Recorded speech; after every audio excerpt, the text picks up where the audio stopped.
नमस्कार। नमस्कार बाबा।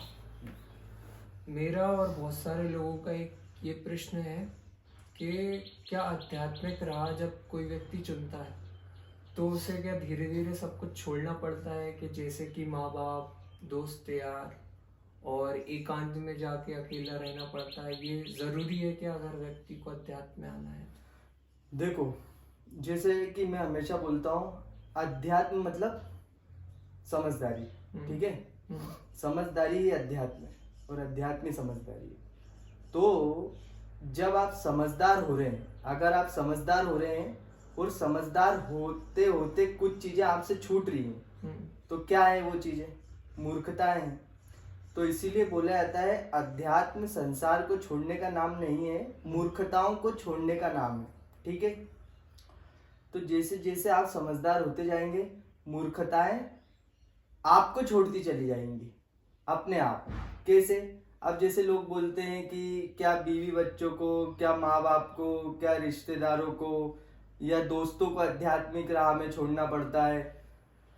बहुत सी ऐसी चीजें हैं, क्या उनका त्याग करना पड़ता है? नहीं, आप बदलते जाएंगे, आप बदलते जाएंगे।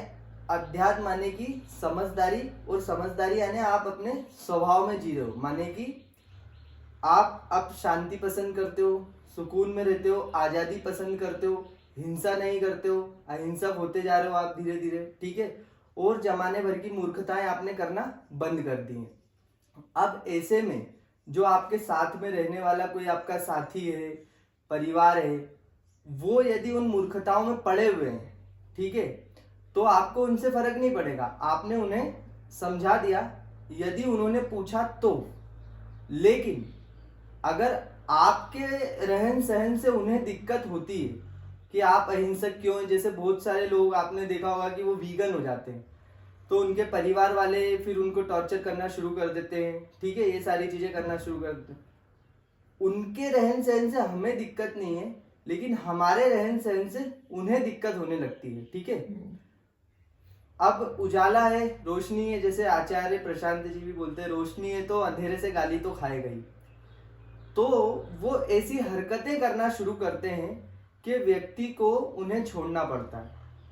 छोड़ने की शुरुआत वो करते हैं। अगर आप यहाँ पर शांति से बैठे हैं, मान लीजिए आपको एक अपनी पर्सनल स्पेस चाहिए, बिल्कुल, और ये आपकी जरूरत है। आपको शांति चाहिए, ये आपकी जरूरत है। आजादी आपका अधिकार है।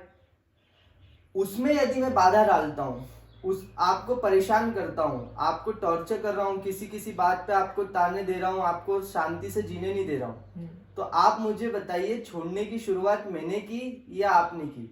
मैं ही छोड़ना चाहता हूँ ना आपको। बस मैं डायरेक्टली आपसे दूर नहीं हो पा रहा हूँ, या आपको ये नहीं बोल रहा हूँ कि आप यहाँ से चले जाओ। किसी कारणवश, नैतिकता के वजह से या किसी भी वजह से या सामाजिक बंधनों की वजह से मैं डायरेक्टली बोल नहीं पा रहा हूँ। तो आध्यात्मिक इंसान ऐसे लोगों से बस दूर हो जाता है, जो कि वाजिब है। और दूर वो नहीं हुआ है, लोग उससे दूर हुए। अपनी उन्होंने ऐसी हरकतें की कि खुद ही व्यक्ति दूर चला जाए। एक तो होता है कि मैं आपसे दूर चला जाऊं, दूसरा है मैं ऐसी हरकतें करना शुरू करूं कि आप खुद चले जाएं। दोनों ही कंडीशन में मैं ही दूर गया हूं आपसे, है ना, मैंने ही आपको दूर किया है। तो आध्यात्मिक व्यक्ति को समाज, परिवार, उसका साथी, दोस्त दूर कर देते हैं, क्योंकि उसके साथ रहना बहुत ही मुश्किल हो जाता है ना। अपनी नीचता दिखती है, उसकी महानता के आगे हमारा अहंकार बार बार ठोकर खाता है, तो हम देख नहीं पाते हैं। तो फिर हम ऐसी हरकतें करते हैं, उसके साथ वो दूर हो जाता है। ठीक है, एक प्रश्न ये भी है कि आपने बोला कि सामने वाले के, मतलब प्रश्न ये था कि सामने वाले के जीवन में हम कितना हस्तक्षेप करना चाहिए। अब जैसे मान लीजिए मैं वीगन हो गया हूँ, हाँ, कोई भी व्यक्ति वीगन हो गया है और उसके घर में नॉनवेज खाने वाले लोग हैं और वो रोज ला के नॉनवेज खा रहे हैं, तो अब जो वीगन हुआ है उसको तो पीड़ा होगी कहीं ना कहीं। अच्छा, तो यहाँ पर आप ये देखेंगे ना कि अगर वो समझदार है, अगर वो समझ रहा है चीजों को, तो सिर्फ वो घरौंदा ही उसका घर नहीं है ना, पूरी पृथ्वी उसका घर है। वो कहाँ कहाँ भागेगा, वो अपने घर से कहीं और जाएगा, वहां पर पास के रेस्टोरेंट में खा रहे होंगे, कहाँ कहाँ जाएगा। बस ये है कि कोई उसके साथ जबरदस्ती नहीं कर रहा है, पहली बात। दूसरा, वो अपने दम पर जीता है, अपना इंडिपेंडेंट है, और कोई उस पर दबाव नहीं बना सकता किसी चीज का।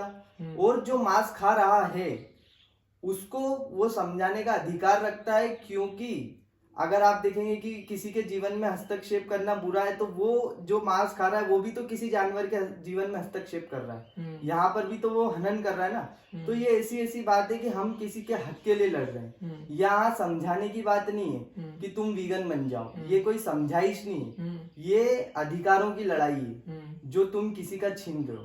तो हम भी तुम्हारा छीनेंगे। अब ये जो शांति से तुम मांस खा रहे हो ना, हम खाने नहीं देंगे, और उसके लिए हमें साम दाम दंड भेद जो अपनाना पड़े हम अपनाएंगे।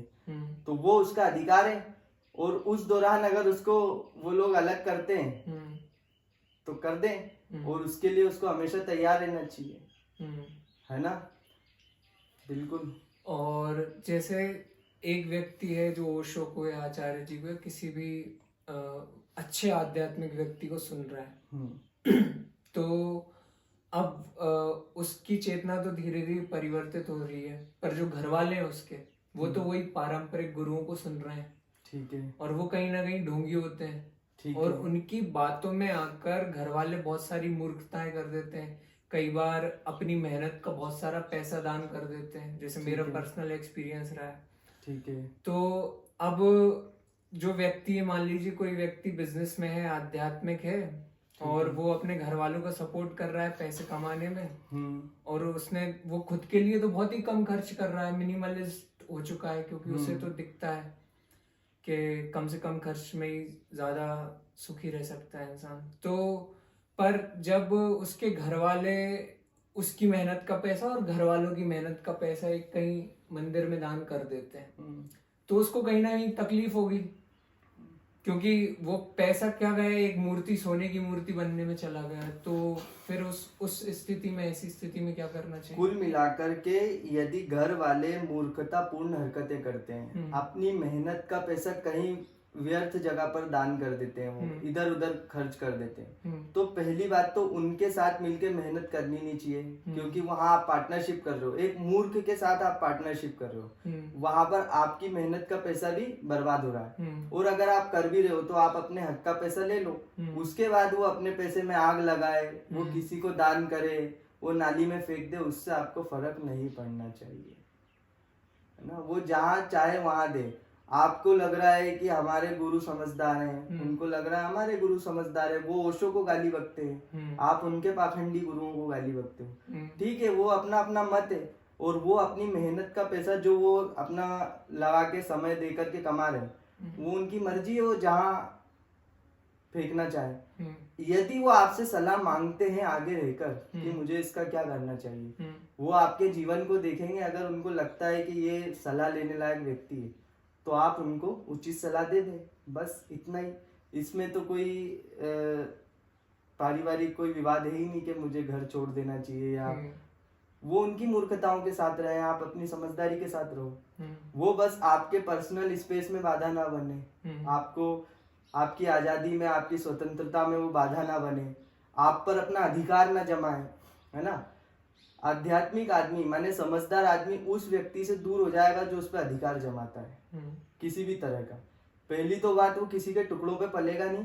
दूसरी बात, उसके बाद यदि प्रेम में भी वो किसी के साथ है, लेकिन वो जो प्रेम का गलत फायदा उठा रहा है सामने वाला, जैसा कि हर व्यक्ति उठाना चाहता है, क्योंकि वो तो चाहता है कि उसे पता ही नहीं है प्रेम क्या होता है।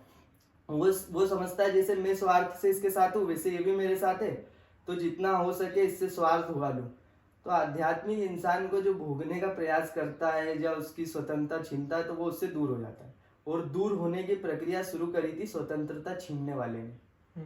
तो यहाँ पर ये बात आती है।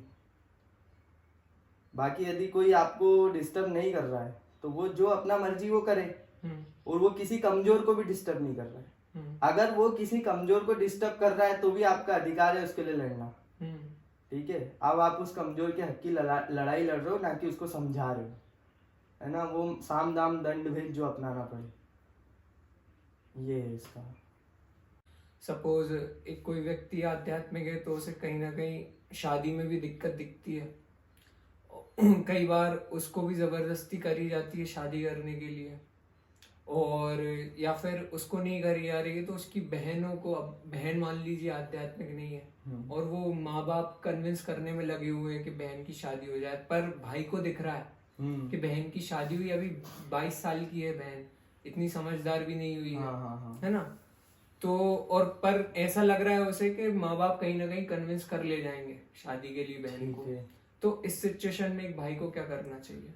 इस सिचुएशन में भाई को ये करना चाहिए कि बहन को सही रास्ता दिखाने का प्रयास करना चाहिए। वो भी बहन यदि इंटरेस्टेड हो तो उस तक ऐसी सामग्री लेकर जाओ कि वो सही को चुनने के लिए, सही की तरफ झुकाव रखने के लिए आकर्षित हो। और यदि वो समझाने से नहीं समझती, उसकी भी यही मर्जी। देखो, पहली बात ये है कि कोई दबाव नहीं बना सकता बिना आपकी इच्छा के, और आपकी इच्छा आपके स्वार्थ से आती है। यदि आप स्वार्थी हो तो कोई भी आप पर दबाव बना सकता है। एक आध्यात्मिक व्यक्ति पर कोई दबाव नहीं बना सकता किसी भी चीज का। और जो आध्यात्मिक नहीं है उस पर हर कोई दबाव बनाता है। और यदि बहन पर दबाव बनाया जा रहा है तो इसका मतलब ये है कि बहन का भी स्वार्थ छुपा हुआ है कहीं ना कहीं। तो बहन को बता दो कि ये जो जिस स्वार्थ की वजह से तुम इतना झेल रही हो, उसमें भी उसको उस पे क्लियरिटी लेके आओ, है ना। और अगर फिर भी उसकी समझ में नहीं आता है तो जैसा बोगे वैसा काटोगे उसको, उसके हाल पे छोड़ दो, इतना ही है। दूसरी बहनें भी तो है ना।